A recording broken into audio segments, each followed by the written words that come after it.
സർക്കാരിന്റെ നഷ്ടങ്ങളുടെ കൂട്ടത്തിലേക്ക് ഒരാൾ കൂടി. കടുത്ത സാമ്പത്തിക പ്രതിസന്ധിയിലേക്ക് നീങ്ങുകയാണ് കെ.എസ്.ഇ.ബി.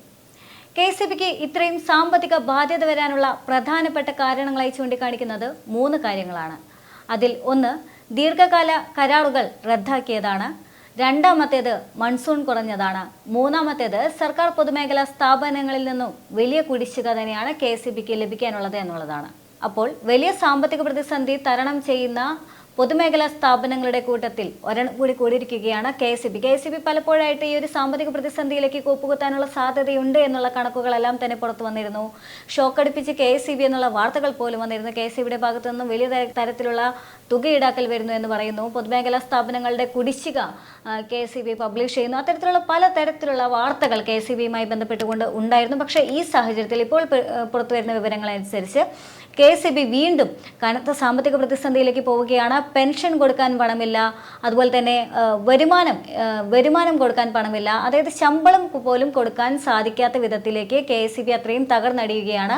കെ.എസ്.ഇ.ബിക്ക് ഇനി ശമ്പളം കൊടുക്കണമെങ്കിലോ പെൻഷൻ തുക വകമാറ്റണമെങ്കിലോ എല്ലാം തന്നെ വായ്പ എടുക്കേണ്ട സാഹചര്യത്തിലേക്കാണ് കെ.എസ്.ഇ.ബി ഇപ്പോൾ നീങ്ങിക്കൊണ്ടിരിക്കുന്നത്. മാത്രമല്ല കെ.എസ്.ഇ.ബിയുമായി ബന്ധപ്പെട്ടുകൊണ്ട് പുതിയ പദ്ധതികളൊന്നും തന്നെ ഈ സാഹചര്യത്തിൽ നടപ്പിലാക്കാൻ പറ്റില്ല എന്നുള്ള കർശന നിർദ്ദേശമാണ് CMD പറയുന്നത്. കാരണം ഇതുമായി ബന്ധപ്പെട്ടുകൊണ്ടുള്ള പുതിയ പദ്ധതികൾ തുടങ്ങിക്കഴിഞ്ഞാൽ അത് കെ.എസ്.ഇ.ബിക്ക് സാമ്പത്തികമായി തന്നെ വളരെ വലിയ രീതിയിലുള്ള ദോഷം ചെയ്യാനുള്ള സാധ്യതയുണ്ട്. അതിനുള്ള പണം ഇപ്പോൾ കെ.എസ്.ഇ.ബിയുടെ പക്കലില്ല. അതുകൊണ്ട് തന്നെ മാർച്ച് 31 വരെ കമ്മീഷൻ ചെയ്തിട്ടുള്ള പദ്ധതികൾ മാത്രമാണ് നിലവിൽ നടപ്പിലാക്കാനുള്ള അനുമതിയുള്ളത്. അതിനുള്ള പണം മാത്രമേ കെ.എസ്.ഇ.ബിക്ക് നൽകാൻ പറ്റുള്ളൂ എന്നുള്ള സാഹചര്യത്തിലേക്കാണ് കെ.എസ്.ഇ.ബി ഇപ്പോൾ മുന്നോട്ട് പോകുന്നത്. സപ്ലൈകോ, വിദ്യാഭ്യാസ മേഖല, കാർഷിക മേഖല, ലൈഫ് മിഷൻ പദ്ധതി തുടങ്ങി അവയുടെ എല്ലാം കൂട്ടത്തിലേക്ക് ഇപ്പോൾ വീണ്ടും കെ.എസ്.ഇ.ബി കടന്നു വന്നിരിക്കുകയാണ്. പക്ഷേ കെ.എസ്.ഇ.ബിയെ സംബന്ധിച്ചിടത്തോളം സർക്കാരിൻ്റെ ഒരു എടുത്തുചാട്ടം അല്ലെങ്കിൽ ഒട്ടും പ്ലാൻ ചെയ്യാതെയുള്ള ചില നീക്കങ്ങളെല്ലാം തന്നെ കെ.എസ്.ഇ.ബിയെ ഇത്ര വലിയൊരു സാമ്പത്തിക കടത്തിലേക്ക് തള്ളി നീക്കിയത് അതാണോ എന്നുള്ള തരത്തിലുള്ള സംശയങ്ങളും വിമർശനങ്ങളെല്ലാം തന്നെ ഉയർന്നു വരുന്നുണ്ട്. സ്വകാര്യ കമ്പനികൾക്ക് കോടികളുടെ ലാഭം ഉണ്ടാക്കുവാൻ വേണ്ടിയിട്ട് വൈദ്യുത റെഗുലേറ്ററി കമ്മീഷന് പിന്നാലെ കെ.എസ്.ഇ.ബി വഴിയൊരുക്കി എന്നുള്ളൊരു വാർത്ത കുറച്ച് നാളുകൾക്ക് മുൻപ് വന്നിട്ടുണ്ടായിരുന്നു. കുറഞ്ഞ തുകയ്ക്ക് വൈദ്യുതി വാങ്ങിയിരുന്ന അതേ കമ്പനികളിൽ നിന്നും കൂടിയ നിരക്കിൽ വൈദ്യുതി വാങ്ങാൻ ഒരുങ്ങുകയാണ് കെ.എസ്.ഇ.ബി. അതായത് കെ.എസ്.ഇ.ബിക്കെതിരെ അത്ര വലിയ ഒരു വാർത്ത കുറച്ച് നാളുകൾക്ക് മുൻപേ ഉണ്ടായിരുന്നു. പ്രതിമാസം കുറഞ്ഞത് 90 കോടി രൂപയുടെ അധിക ബാധ്യത വരുത്താനാണ് ഈ നീക്കം എന്നുള്ള ഒരു വിമർശനം ആ സാഹചര്യത്തിലുണ്ടായിരുന്നു. കുറഞ്ഞ തുകയ്ക്ക് വൈദ്യുതി വാങ്ങുന്നതിനുള്ള ദീർഘകാല കരാർ റദ്ദാക്കിക്കൊണ്ട് റെഗുലേറ്ററി കമ്മീഷന്റെ നടപടികൾ ദുരൂഹതയുണ്ടെന്ന് ജൂണിൽ ഒരു മാധ്യമം റിപ്പോർട്ട് ചെയ്യുകയും ചെയ്തിട്ടുണ്ടായിരുന്നു. യൂണിറ്റിന് 4 രൂപ 29 പൈസയ്ക്ക് കിട്ടേണ്ട വൈദ്യുതി 5.5 രൂപ മുതൽ 6.25 രൂപ വരെ നൽകി 6 വർഷത്തേക്ക് വാങ്ങാനുള്ള കെ.എസ്.ഇ.ബിയുടെ അപേക്ഷയാണ് റെഗുലേറ്ററി കമ്മീഷന്റെ മുൻപിലുണ്ടായിരുന്നത്. പ്രതിദിനം അധിക ചെലവ് 3 കോടിയിലേറെ രൂപയായിരുന്നു. സേവനത്തിലോ ലഭിക്കുന്ന വൈദ്യുതിയുടെ ഗുണമേന്മയിലോ ഒരു തരി മാറ്റമില്ലാതെ പ്രതിമാസം കുറഞ്ഞത് 90 കോടി രൂപയുടെ അധിക ബാധ്യതയാണ് ഇപ്പോൾ വരുന്നത്. ആര്യാടൻ മുഹമ്മദ് വൈദ്യുത മന്ത്രിയായിരുന്ന കാലത്ത് 2016 യൂണിറ്റിന് 4 രൂപ 29 പൈസയ്ക്ക് 25 വർഷത്തേക്കാണ് ജാബോൽ power, Jindal India thermal power എന്നീ കമ്പനികളുമായി വൈദ്യുതി വാങ്ങാൻ ദീർഘകാല കരാറിൽ കെ.എസ്.ഇ.ബി ഏർപ്പെട്ടിട്ടുണ്ടായിരുന്നത്. 2016 മുതൽ ഈ വർഷം മെയ് വരെ വൈദ്യുതി വാങ്ങിയ ശേഷം സാങ്കേതികത്വത്തിന്റെ പേരിൽ കരാർ റദ്ദാക്കിയത് ജൂൺ 17 വാർത്തകളിൽ വന്നതാണ്. 2016 മുതൽ ഇതുവരെ ലോഡ് ഷെഡിംഗ് ഒഴിവാക്കാൻ സഹായിച്ച കരാർ പൊടുന്നനെ റദ്ദാക്കിയതിൽ ദുരൂഹതയുണ്ടെന്നും കേരള ഇലക്ട്രിസിറ്റി ഓഫീസേഴ്സ് കോൺഫെഡറേഷൻ യോഗത്തിലും ആരോപണം ഉയർന്നിരുന്നു. ദീർഘകാല കരാർ കാലാവധി പൂർത്തിയാകുന്നതിന് മുൻപേ തന്നെ ഇത് റദ്ദാക്കിയത് ഈ കമ്പനികൾക്ക് നഷ്ടപരിഹാരവും നൽകേണ്ടതുണ്ട്. അതായത് മുൻകാലത്തെ ഈ ചരിത്രം പ്രകാരം കെ.എസ്.ഇ.ബി തന്നെയാണ് സ്വകാര്യ കമ്പനികൾക്ക് ലാഭമുണ്ടാക്കാൻ വേണ്ടി സ്വന്തം കുഴി തോണ്ടി എന്ന് പറയുന്ന രീതിയിലുള്ള നീക്കങ്ങളെല്ലാം തന്നെ നടത്തിയിട്ടുണ്ടായിരുന്നത്. ഇപ്പോൾ വലിയ രീതിയിലുള്ള ഒരു പ്രത്യാഘാതം തന്നെയാണ് കെ.എസ്.ഇ.ബി നേരിട്ടുകൊണ്ടിരിക്കുന്നത്. പക്ഷേ അതേസമയം തന്നെ സർക്കാരിനെ സംബന്ധിച്ചിടത്തോളം സർക്കാരിൻ്റെ കാഴ്ചപ്പാടിൽ ഇത് പരിശോധിച്ച് കഴിഞ്ഞാൽ സർക്കാരിൻ്റെ ഓരോ മേഖലയും തകർന്നു വീഴുന്നതായി കാണാൻ സാധിക്കും.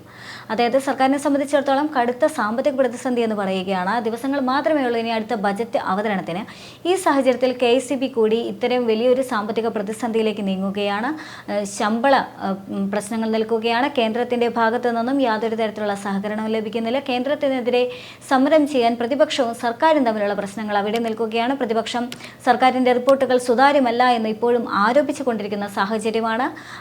ഒരുമിച്ചൊരു പ്രക്ഷോഭത്തിലേക്ക് നീങ്ങിക്കൊണ്ട് കേന്ദ്ര സർക്കാരിൽ നിന്നും തങ്ങൾക്ക് അനുകൂലമായ സാഹചര്യം നേടിയെടുക്കാനുള്ള അത്തരം പോലും ഒരു അന്തരീക്ഷം ഇല്ലാത്ത സാഹചര്യത്തിലാണ് ഇപ്പോൾ ഇത്രയും ഓരോ മേഖലയും തകർന്നുകൊണ്ടിരിക്കുന്നത്. അതായത് നേരത്തെ തന്നെ സപ്ലൈകോയെ സംബന്ധിച്ചിടത്തോളം ഇന്നും ബജറ്റ് അവതരണത്തിന് ശേഷം പ്രതിപക്ഷ നേതാവ് മാധ്യമങ്ങളെ കാണുന്ന സമയത്ത് അദ്ദേഹം വ്യക്തമായി പറയുന്നുണ്ട്, സപ്ലൈകോയുടെ അവസ്ഥ അദ്ദേഹം പറയുന്നുണ്ട്, വിദ്യാഭ്യാസ മേഖല അത്ര കണ്ട് തകർന്നിരിക്കുകയാണ് എന്ന് പറയുന്നുണ്ട്. പൊതുവിദ്യാഭ്യാസ മേഖലയാണെങ്കിൽ, അതുപോലെ തന്നെ ഉന്നത വിദ്യാഭ്യാസ മേഖലയാണെങ്കിൽ പോലും, അതുപോലെ തന്നെ തൊഴിൽ മേഖലയാണെങ്കിൽ പോലും, കാർഷിക മേഖല അപ്പാടെ തകർന്നിരിക്കുന്ന അവസ്ഥയാണ്. അതുപോലെ തന്നെ ലൈഫ് മിഷൻ പദ്ധതിയുമായി കുറച്ച് നാളുകൾക്ക് മുൻപേ ആത്മഹത്യകളെല്ലാം തന്നെ പെരുകിയിരുന്ന സാഹചര്യത്തിൽ അത് സംബന്ധിച്ച് റിപ്പോർട്ടുകൾ അന്വേഷിച്ച സമയത്ത്, വിവരാവകാശങ്ങൾ കൊടുത്ത സമയത്ത് തദ്ദേശ സ്വയംഭരണ സ്ഥാപനങ്ങളിൽ 1 രൂപ പോലും നീക്കിയിരിപ്പില്ല എന്നുള്ള വിവരങ്ങളെല്ലാം തന്നെ പുറത്തു വന്നിരുന്നു.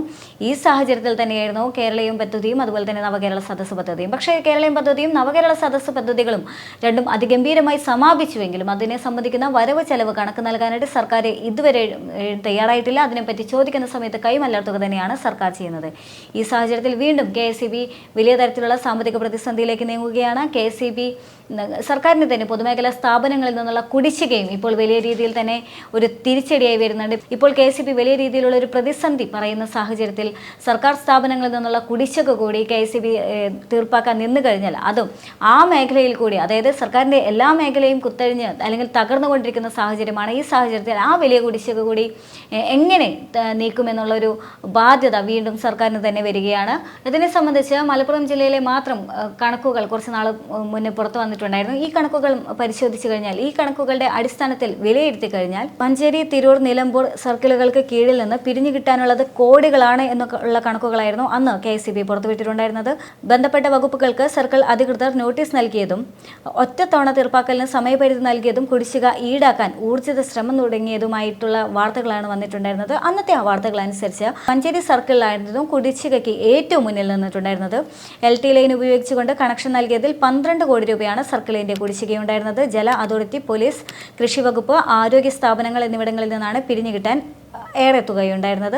ഉപഭോക്താക്കളിൽ നിന്നും സ്വകാര്യ സ്ഥാപനങ്ങളിൽ നിന്നും കിട്ടാനുള്ളത് 87 ലക്ഷം രൂപയായിരുന്നു. കുടിശ്ശിക സംബന്ധിച്ച് തർക്കം കോടതി കയറിയത് 23 കണക്ഷനുകളുമായി ബന്ധപ്പെട്ടുകൊണ്ടാണ്. ഇതേ ഇനത്തിൽ 46 ലക്ഷം രൂപയും കുടിശ്ശികയാണ്.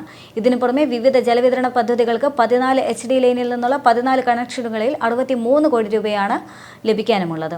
തിരൂർ സർക്കിളിൽ 20 കോടി രൂപയാണ് കുടിശ്ശിക. ജല അതോറിറ്റി 13 കോടിയും കൃഷി വകുപ്പ് 5 കോടിയുമാണ് കുടിശ്ശിക. പോലീസ് സ്റ്റേഷനുകൾക്ക് 25 ലക്ഷം രൂപയോളം നൽകാനുണ്ട്. HD കണക്ഷൻ ഇതിനു പുറമെയാണ്. നിലമ്പൂർ സർക്കിളിൽ 7.44 കോടി രൂപയാണ് കുടിശ്ശിക.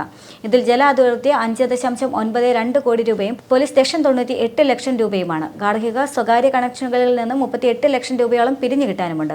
HD ലൈനിൽ 58 കണക്ഷൻ നൽകിയ ഇനത്തിൽ തുക ഇനി വേറെയും കിട്ടാനുണ്ട്. അതായത് ഈ പറഞ്ഞ കണക്കുകളുടെ എല്ലാം അടിസ്ഥാനത്തിൽ KSEBയുടെ ഈ സാമ്പത്തിക പ്രതിസന്ധിയെ പരിശോധിച്ചു കഴിഞ്ഞാൽ അതിൽ പ്രധാനപ്പെട്ടത് എന്ന് പറയുന്നത് കുടിശ്ശിക തന്നെയാണ്. പൊതുമേഖലാ സ്ഥാപനങ്ങളിൽ നിന്നും പിരിഞ്ഞു കിട്ടാനുള്ള കുടിശ്ശിക അതത്ര വലിയൊരു തുക തന്നെയാണ്.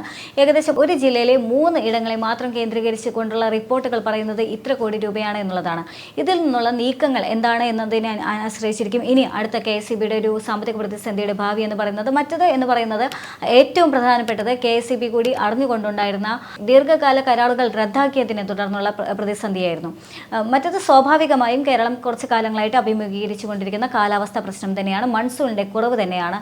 അപ്പോൾ ഈ 3 പ്രശ്നങ്ങളും കൂടിച്ചേർന്നുകൊണ്ടാണ് KSEB ഇപ്പോൾ വലിയ സാമ്പത്തിക ദുരിതത്തിലേക്ക് പോയിരിക്കുന്നത്. എന്ത് തന്നെയാണെങ്കിലും ഇപ്പോഴത്തെ ഈ നിയമസഭാ സമ്മേളനമടക്കം നടക്കുന്ന ഈ സാഹചര്യത്തിൽ 5-ാം തീയതി ബജറ്റ് കൂടി അവതരിപ്പിക്കപ്പെടുന്ന ഈ സാഹചര്യത്തിൽ കേരളത്തിന് കേന്ദ്രത്തിൻ്റെ സഹായം ലഭിക്കാതിരിക്കുന്ന ഈ സാഹചര്യത്തിൽ കേരളം അത്ര വലിയ സാമ്പത്തിക പ്രതിസന്ധിയിലേക്ക് എല്ലാം കൂപ്പുകുത്തിയിരിക്കുന്ന ഈ സാഹചര്യത്തിൽ ഈ KSEBയുടെ ഇത്രയും പ്രതിസന്ധി എല്ലാം തന്നെ ബാധിക്കുന്നത് KSEBയുടെ എന്ന് മാത്രമല്ല സർക്കാരിനെ സംബന്ധിക്കുന്ന എല്ലാ പൊതുമേഖലാ ഇടങ്ങളുടെയും പ്രതിസന്ധി എല്ലാം ബാധിക്കുന്നത് ജനങ്ങളെ തന്നെയാണ്. ഇതിനെല്ലാം തന്നെ ഭാഗമാക്കാൻ പോകുന്നതും ജനങ്ങൾ തന്നെയാണ്.